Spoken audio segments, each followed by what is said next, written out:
Բարև ձեզ հարգելի հեռուստադիտողներ, 168 TV-ի եթերում ռիվյուն է։ Տեսակապով կզրուցենք Կալիֆոռնիա Courier թերթի գլխավոր խմբագիր ամերիկահայ գործիչ Հարութ Սասունյանի հետ։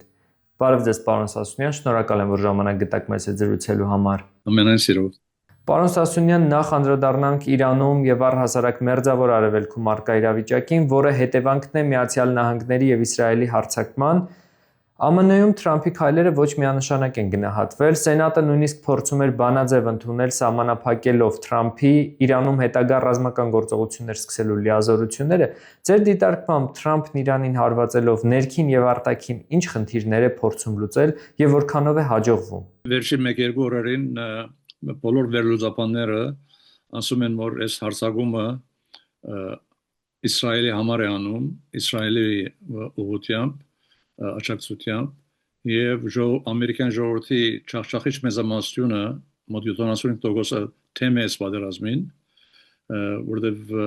նախագահ Թրամփը որ տեխնազու էր անդադ խոսում էր ես խաղաղության նախագահ պիտի լինեմ, խաղաղություն պատերազմ չեմ սկսելու, ես պատերազմները պիտի ավարտեմ, բայց արդեն տեսանք որ մի քանի ամիս անցյալ տարի որ նախագահ էր արդեն անցյալ տարվա հունիսին հարձակվեց Պարսկաստանի վրա, ռմբակոծեց, հետո այս տարվա սկիզբը Վենեսուելայի վրա հարձակվեց, հիմա այս օրերին հարձակվում է Պարսկաստանի վրա, ուրեմն շատ վատ հետևանքներ ունի թե աշխարհի տնտեսության վրա, թե Ամերիկայի տնտեսության վրա, մանավանդ պետրոլի գիները ավտոների համար, պիտի գրեթե գրտնապատկվեն եւ ժողովուրդը, երբ որ դպչում են ժողովրդի կրբանի այդ փողին, շատ ավելի զայրանում են, քան թե որևէ թեփ որ պատահում է աշխարհի 4 կողմը։ Իսկ քննարկվում է արդեն Թրամփի հնարավոր իմպիչմենթի հարցը։ Ուրեմն հետևյալ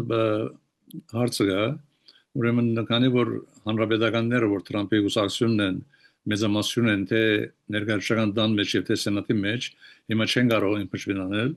բայց հավանաբար նոյեմբերի ընտրություններին կոնգրեսի եւ սենատի երկու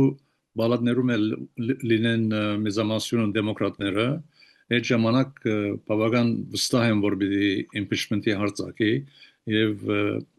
կվեներ ունեն իմպիչմենտի հաջողությունելու համար։ Պարոն Սասունյան, Թրամփը չի էլ թաքցնում, որ բանակցությունների ժամանակ նույնիսկ այն մարդիկ, ովքեր իրեն հակադրվում են, ի վերջո ազատվում են նրանցից։ Հիմա այս պայմաններում ինչպես պետք է Իրանը շարունակի օրինակ բանակցություններ Միացյալ Նահանգների հետ, եթե Թրամփը ինքն է հայտարարում, որ վերացնում է այդ մարդկանց պարզապես։ Այո, Թրամփը հիմա նախկին 4 տարին որ նախագահ էր ինքը, մի քիչ ավելի նորմալ էր ասենք, որտեղ գային հարցազրույցան խորհրդականներ, որ ասում են էս լավ վատ է, լավ է, էս մի արա, մյուս մի արա, եւ թեև թշկող էր, բայց լսում էր որոշ չափով։ Մի քանի անգամ որոշ բարձրապաշտոններ պետք արդուար եւ այլն կորցից հանեց։ Հիմա երկրորդ իր 4 տարվա ընթացքում հիմա ոչ մեկին չի լսում եւ նաեւ ինքը նշանակել է ABC մարտիկ, որ ամեն ինչին գույրորեն այո են ասում։ Ուրեմն չկա ներքին հագարագործներ, որտեղ բոլորը դուրս են, իսկ եթե որևէ մեկը համարձակվի մեկ բառ ասել հագարագիր գամքին, նույն օրը բաշտոնը կզրկվի եւ հիմա այդ է վիճակը, ինչ վերաբերում է բանակցություններին, արդեն Պարսկաստանը հայտարարել որ մենք չենք ուզում բանակցել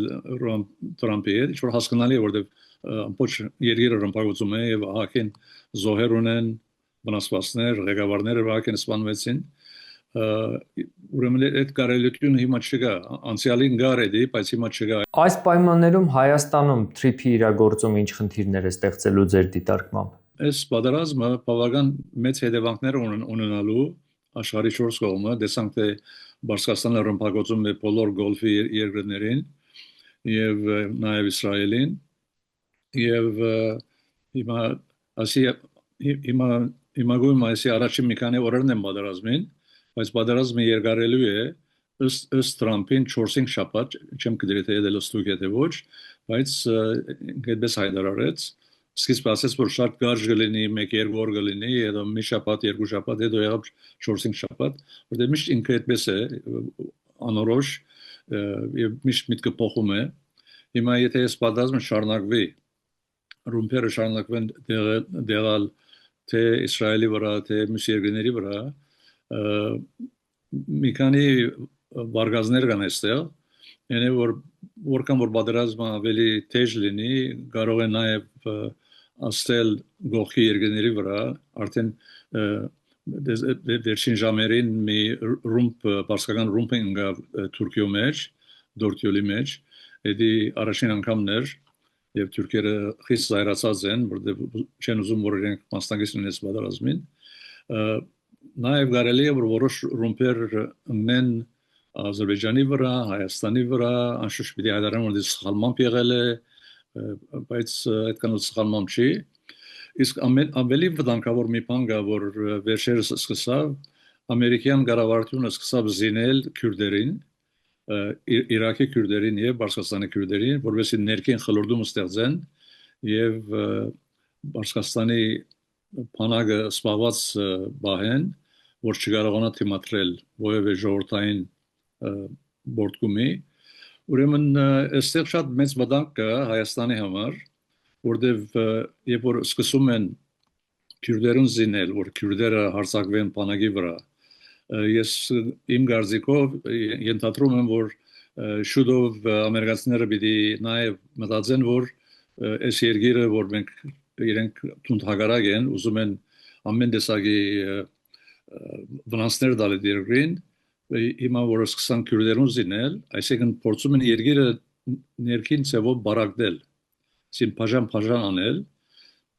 ուրեմն Բաշկաստանի մեջ կան բազմաթիվ պրոկլամացիոններ, որոնք թիվով այդքան փոքր չեն, քյուրդերը մոտ 10% են, ազերիները մոտ 15% են եւ այլն։ Ուրեմն հիմա որ քյուրդերուն մասին ամերիկան մտածեց եւ լուրջ սկսում են զինել եւ որպեսզի հարձակվեն բաշկան կառավարության վրա, հաջորդ քայլը ես վախենում եմ, որ ամերիկյան կառավարությունը պիտի մտածի, որ քանի որ միլիոններով ազերիներ կան ապրող Բաշկաստանի մեջ, անշուշտ ազերիներ որ Բաշկաստան ապրում են, մեծ մասը խաղաղ ժողովուրդ են եւ իրենք ոչ մի ընդվզում չունեն իշխանությունների դեմ, ոչ մի հեղափոխություն չեն ուզում, անկախություն չեն ուզում, իրենք վարսիկ քաղաքացիներ են, բայց գա պրոկլամացիոնը Ադրբեջանի հյուսիսներություն Բաշկաստանի հյուսիսը, որոնք ավելի ծայրահեղ են եւ այդ խմբավորումները ամերիկան կարող է օգտագործել իրենց էլ զինել հավանաբար Ադրբեջանի միջոցով, սահմանի միջոցով եւ որովհետեւ խլորդումը նաեւ այդտեղ սկսի։ Ուրեմն եթե այս ընթացքով շարունակվի, ուրեմն պիտի մասնատեն Իրանը եւ Իրանը պիտի լինի դարբեր պրոկլամացիոնների, դարբեր այսպես աշխարհական շրջաններ, պիտի լինի հյուսիսը որ Ադրբեջան գոչվում է հիմա, Ադրբեջան նահանգ փորձեն լինել, որ դա մասնատվի Իրանեն եւ լինի անկախ, քյուրդերը կլինեն Իրանի Քուրդիստան եւ դարբեր պրոկլամացիոններ եւ եթե այդ լինի, դա շատ վատ բան է, ուսամ չլինի, բայց եթե լինի Հայաստանի համար շատ վատ է, որտեղ ոչ միայն մենք հիմա ունենք երկու թշնամի երկրներ Արևելք եւ Արևմուտք, Ադրբեջանը եւ Թուրքիան, բայց եթե հյուսային կողմը, Իրանի հյուսային կողմի քյուրդերը ներություն ազերիները միանան Ադրբեջանի հանրապետության, ուրեմն շատ ավելի հզոր եւ հսկա Ադրբեջան կլինի, որ շատ վատ է մեզ համար եւ դա անշուշտ պիտի խախտե թե խաղաղությունը, թե Հայաստանի տերիտորին երկիրը հողատարածքը պիտի խանգարվի, Սյունիքը, այդտեղ արդեն այդ Թրամփի ուղին արդեն ոչնչանա, ոչ մի իմաստ չունենա այդ խառն իրավիճակի մեջ։ Բացի այդ, եթե նույնիսկ ձեր նկարագրած սցենարը չլինի, կարծիքներ կան, որ հենց Իրանը կարող է օրինակ հարվածել այսպես կոչված Թրամփի ուղուն, հաշվի առնելով, որ նա հիմա նույն Մերձավոր Արևելքում հարվածում է ոչ միայն ռազմական, այլ նաև տնտեսական ենթակառուցվածքների։ Դա չի լինելու անմիջապես, որտեղ նույնիսկ Թրամփի ուղի գոյություն չունի, չի իրագործվել, բայց եթե Իրանի իշխանությունները շարունակեն մնալ իշխանության վրա եւ իրենք արդեն միշտ փոխում են այդ Թրամփի ուղի մասին, իրենք դա տեսնում են որպես վտանգ Բաշկաստանի, որտեղ սահմանի մոտ է, եւ եթե իրենք իշխանության մնան, հավանաբար ինչ որ քայլեր առնեն վերջո, երբ որ Թրամփի ուղին սկսի գարուցվել կամ գարուցվել են յետքը, բայց եթե նոր իշխանություն կա, այդ նոր իշխանությունը հավանաբար պիտի լինի արևմտամետ եւ այնտեղ հարց չի զակելու։ Պարոն Սասունյան, բավականին վտանգավոր սցենարների մասին խոսեցինք, որոնք բավականին ռեալ են, կարող են տեղի ունենալ։ Ձեր դիտարկմամբ Հայաստանի իշխանությունները հաշվարկում են այս սցենարները, որովհետև նրանց պահվածքից տպավորություն է, թե որևէ բան չի կատարվում, կարող ենք հանգիստ շարունակել վայելել մեր կյանքը, ուտել կուկուռուզ կամ պերաշկի, ինչպես տեսանք մենք կադրերով։ Այո, ես հետևում եմ, տեսնում եմ այդ պերաշկի վիդեոն տեսա եւ հազարավոր մարդիկ տեսան։ Տեսնում եք, որ վարչապետը շատ անբարասխանադու վարվում է։ Այս թեժ իրավիճակին, որ աշխարհը ամբողջ իրար անցել է, ինքը սպառված է տաբլո խաղալով, նարդի խաղալով, կամ բլոտ խաղալով, պերաշկի ուտելով, շրջանները այցելելով։ Էսի լուրջ չէ էսի եւ ես վախենամ, որ վերջին տարիներում որ անդադ խոսում են որ ժողովրդին որ դուք գերեք խմեք, ուրախ եղեք, կեֆարեք, մի մտահոգեք ոչ մեկ բանի մասին, հիմա ինքը շարունակում է այդ նույն ուղղությամբ, ժողովրդին փորձում է ուղղել լվացում անել, ասելով որ դուք էլ մի մտահոգեք, ամեն ինչ նորմալ է, Հայաստանը կապ չկա, երեք Ալեն Սիմոնյանն նույնպեսի հարցազրույց տվել էր, ասել որ Հայաստանը անվտանգ է, ապահով է, հարց չկա, բայց շատ վտանգավոր է եւ մանավանդ եթե լուրջ պատրաստություն չունենաս եւ անհանգալի արժեվ գտնվես եւ պատրաստ չես, հետևանքները շատ ավելի վատ են լինելու Հայաստանի համար։ Նիկոլ Փաշինյանի կամ նրա թիմի հանգստության պատճառը ո՞րն է ձեր դիտարկմամբ։ Գուցե ունեն ինֆորմացիա, որ որևէ բան Հայաստանի հետ տեղի չի ունենա։ Չէ, ոչ մեկը նախ ստույգ չի իմանում թե ինչ է տեղի ունենալու, որովհետեւ շատ վտանգավոր դեպքեր են պատահում հարձակումներ Հայաստանի գողի երկիրը եւ Փաշինյանը անում է ինչ որ արել է վերջին տարիներին ամեն տեսակի վտանգներ կան Հայաստանին նախքան այս պատերազմը Ադրբեջանի կողմից Թուրքիա կողմից բայց Փաշինյանը որ ուզում է եկին ամեն զողության ընդրվել հունիսի 7-ին ինքը ուզում է որ ժողովուրդը ամեն ինչ անդեսի խաղ կեֆ անեն չմտահոգեն այս բաներով եւ իրեն վերընտրեն որ ինքը ամեն օր խոսում է խաղաղություն բերել եմ ցես խաղաղություն անշուշտ մեծ գեղձիկ է խաղաղության նույնիսկ տաշնակիր չի սուակրվել եւ չենք դեր երբ պիտի սուակրվի եթե երբևիցե սուակրվի ուրեմն ինքը շարունակում է կեֆարեք խաղաղություն բերել եմ որ ժողովուրդը այսպես կնում է եւ չի արտնանում որ լուրջ վտանգների արժեվ կանգնած է Բայց պարոն Սասունյան, նույն հենց Նիկոլ Փաշինյանի տարածած տեսանյութերից ձեզ մոտ ինչ տպավորություն է։ Մարդկանց զգալի մասը կարծես այլևս չի վստահում Նիկոլ Փաշինյանին կամ նույնիսկ նրա գոյությունը նրանց համար նշանակություն այլևս չունի։ Այո, շատ բան փոխվել է, ուրեմն հիշենք որ 8 տարի առաջ երբ որ նոր իշխանության եկավ, իր ռեյտինգը 82% էր։ Հիմա անգել է մոտ 10%-ի, որ չախշախիչ գորուստ է ուրեմն ժողովրդի մեծ մասը որ մեկ մասը անհոգ են, մեկ մասն էլ իր հետևորդներն էին, հիմա իրենք էլ մեծ մասը ցերկ քաշում են վարշապետից, իսկ անշուշտ կա օպոզիցիայի հետևորդները, որոնք տուն հակառակ են վարշապետին։ Ուրեմն հիմա կան նաև նոր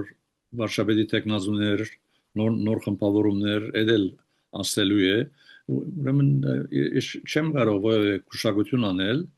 որովհետև չենք գիտե ինչ պիտի պատահի բավական դարբեր հարցեր կան եվրոպական միության միջամտությունը կա այստեղ փոխհատկացրել են միլիոններով դոլարներ իբր թե ընդրությունները որ ապահով լինեն բայց գիտենք թե եվրոպան ինչ է անելու իրենք ամեն ինչ անելու են որ Փաշինյանը վերընտրվի որտեղ Եվրոպայի Ամերիկայի շահին է, նաև Ադրբեջանի եւ Թուրքիա շահին է, որ Փաշինյանը վերընտրվի, բայց ոչ Հայաստանի շահին։ Ուրեմն ամեն տեսակ ջնշումներ լինելու են ժողովրդի վրա, ինչպես որ տեսանք անցյալ տարի Մոլդովայի մեջ եղավ, որոշ կուսակցություններ նույնիսկ արգելեցին Փաշինյանը մի քանի անգամ արձեմ երեգեր նորին ասկանի ժողովում խոսեց, որ դաշնակցությունը պետք է փակվի եւ այլն, եւ ուրիշները էլ այդպեսի խոսքեր են ասում։ Հիմա նայենք, այսին շատ բաներ կարող են պատահել, մեկ կողմից Պարսկաստանի պատերազմը, մյուս կողմից Հայաստանի ներքին անորոշությունը եւ ընդրությունների բայկարը, որ արդեն սկսել է ընդրաշավը եւ Փաշինյանը գնում է դեղը, edel գարձեմ Հայաստանի ընդրության օրենքի խախտում է, որտեղ որոշ սահմանափակում կա եւ նաեւ վստահ կա սահմանափակում պետական ռեսուրսներ պետք չէ օգտագործի ինքը իր ընդրաբայկարի համար նույնիսկ պետք է ինքը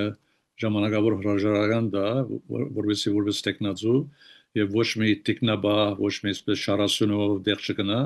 որտեղ վարշավեդի համար եւ ոչ թե տեխնազուի համար Պարոն Սասունյան, թեպետ վերջին շրջանում երևի հաշվի առնելով Իրանում եւ Մերձավոր Արևելքում ստեղծված իրավիճակը, մենք իշխանությունների կողմից կազմակերպված արշավ չենք տեսնում հայ առաքելական եկեղեցու դեմ, մի փոքր կարծես թե դադար են վերցրել այս առումով, բայց կարծիքներ կան, որ Փաշինյանը ամեն դեպքում կանգ չի առնելու։ Մյուս կողմից էլ նշվում է, որ իրականում այդ արշավը ձախողվել է եւ Փաշինյանը գուցե այդ հարցը փորձի փակել ամեն դեպքում։ Ձեր դիտարկմամբ այս ուղղությամբ ինչ զարգացումների կարող են ականատես լինել։ Ուրեմն այս հարցով ունեմ իմ ինքնուրույն վերլուծումը, ուրեմն երբ որ Փաշինյանը սկսեց բայկարը եկեղեցու դեմ անցյալ հունիսին, կամ մայիսին, եթե չեմ սխալվի, այդ ժամանակ ինքը փորձեց տիպիկ Փաշինյանական ծավով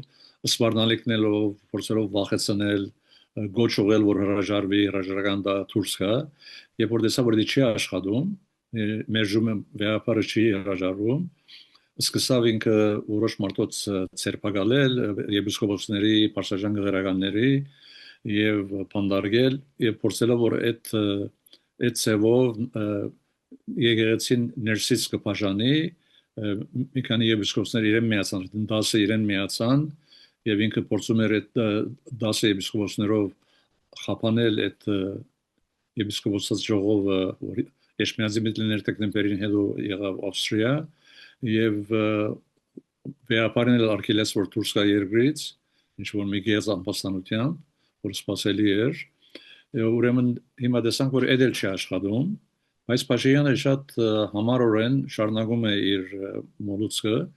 միայն թե այստեղ մի նորություն կա որ այդ մասին շատ չեն խոսում այնը որ մի բան է որ օպոզիցիայի թեմ ինքը բայկարի դի ժողովուրդը նորմալ ընդունում է դի մանավանդ օպոզիցիայի որոշ ղեկավարների ժողովուրդն էլ շատ չի սիրում բայց երբ որ Փաշինյանը բայկարում է Հայաստանից եկեղեցու թեմ եւ ժողովրդի չարչախիչ մեծամասնությունը անդամ է հայ առաքելական եկեղեցու թե Հայաստանում թե Սփյուռքում ես կարծեմ որ դա մեծ վնաս է տալիս Փաշինյանի ռեյտինգին եւ եթե ինքը այդ անդրադարձել է որ վնաս է գրում կարող է մի քիչ շատ ավելի զգուշ լինել եւ այս հարցը այդ կանալ չի հետապնդել մինչեւ հունիս 7-ի ընդրությունները որտեղ եթե շարունակվի այսպես ավելի ինքը հետևորդների գորուստ է ունենալու Այսինքն եթե Նիկոլ Փաշինյանը վերընտրվի, ել ավելի է սաստկացնելու արշավը եկեղեցու դեմ։ Այո, եկեղեցու դեմ փակելու է որոշ կուսակցություններ, ցերպակալելու է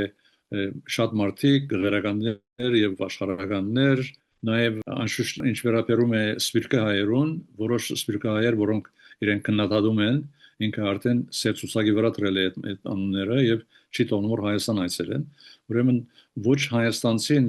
ապահով է Փաշինյանի այդ ծրագրերից, դաժան ծրագրերից, ոչ էլ սպիրկահայերը։ Իդեպ, քանի որ մենք նախկինում խոսել էինք այս թեմայով, ձեր դիտարկմամբ Հովնան Սրբազանը դարձի է եկել, թե իշխանությունների քայլերը դատապարտող հայտարարության տակ ստորագրելը գուցե այլ նպատակներ ուներ։ Ուրեմն էսի մի հարց է, որ ճշմարտաբար բացահայտ չեն իմանում, թե ճշմարտությունը ինչ է, սակայն տեսանք թե ինքը նախ ստորագրեց վարչապետի եւ մյուս 9 եպիսկոպոսների հետ հագա եկեղեցական եւ հագա վեապարի հայտարարություն եւ հետո էլ մի քրություն գրեց որ 11 կետ գար որ ամեն տեսակի անպաստանություններ վեապարի թեմ եւ զարմանալիորեն Ավստրիա այդ ժողովը եղավ եպիսկոպոսած եւ այդ 10-ից 9 հայտարարեցին որ իրենք չեն ընդունում որ դա իսկական ժողով է եւ իրենք պիտի բոյկոտեն այդ ժողովը թե հրավիրված էին ուրեմն Հոմնանը Սրբազանը մաս էր գազմում այդ դասին, բայց զարմանալի ինքը հայտարարեց, որ ինքը գնալու է ժողովին, եւ որ մյուսները չէին ընդունում այդ ժողովի վավերականությունը, ուրեմն գնաց ժողովին, հիմա ժողովի մեջ ինչ ասեց, որոշ բաներ լսել ենք, բայց շատ փոքր բաներ, այսինքն վիդեո չկա, որ հետևենք լրիվ, բայց մեկ բան ստույգ բոլորս իմանում ենք, որ երբ որ ժողովը ավարտվեց, մի հայտարարություն արվեց, որտեղ շատ խիստ քննադատություն կար վարչապետի իշխանություններին եւ Հոնան Սրբազանը էլ սրակրել էր, դա զարմանալի էր, բայց պետք չէ շատ արագ մենք կողմնորոշվենք, որ ինքը դարձի եկել է, զղջացել է եւ այլն, որովհետեւ ինքը հիմա չեմ դեր մոտ 10 օր կամ ավելի վերադարձել է եւ այդ 10 օրվա մեջ ոչ մի բառ չի ասում, ինքը շատ ակտիվ էր Facebook-ով, հայտարարություններ անում, խոսում էր, բայց հիմա 10 օր է վերադարձել է, մեկ բառ չի ասում, ոչ իննաբաց վեհապարին, ոչ էլ հագարակ վեհապարին, չեմ դեր ինչ է իր մտքի մեջը, բայց կարծեմ ինքը արդեն բավական հետևորդներ գործրեց այս իր վարվելագերբով եւ եթե շարունակի այսպես չեմ կարծեր որ այս իր համար լավ ավարտ ունենա այս կեցվածքը Այսինքն գուցե սպասում է տեսնի Հայաստանում ինչ զարգացումներ կլինեն ըստ այդմ դիրքորոշումը կարող է եւս մեկ անգամ փոխել Այո որտեւ մինչեւ հիմա վստահ չենք որ ինքը փոխել է թե որոշ դվյալներ կան բայց չենք իմանում որտեւ ուղղակի իր մեջ չենք լսել թե ինչ է իր դիրքը օրինակ եթե զղջացել է եւ փոխել է իր դիրքորոշումը ինչու չի հայտարարում ժողովրդին որ ես սխալ եմ արել եւ այլն կամ էլ հագարակը հայտարարել որ չէ ես շարունակում եմ օստրիակացի այդտեղ ջնշումի դագեի այդքան սուակրեսի այսպիսի բաներ կարող է ասել բայց ոչ մի բան չի ասում ինչ որ ավելի գասկածներ է հարուցում ժողովրդի մտքի մեջ Շնորհակալ եմ ձեզ հետաքրքիր զրույցի համար ամենասիրով բարի օր ձեզ 168 TV-ի եթերում ռեգիոներ հետևեք մեր հետագա թողարկումներին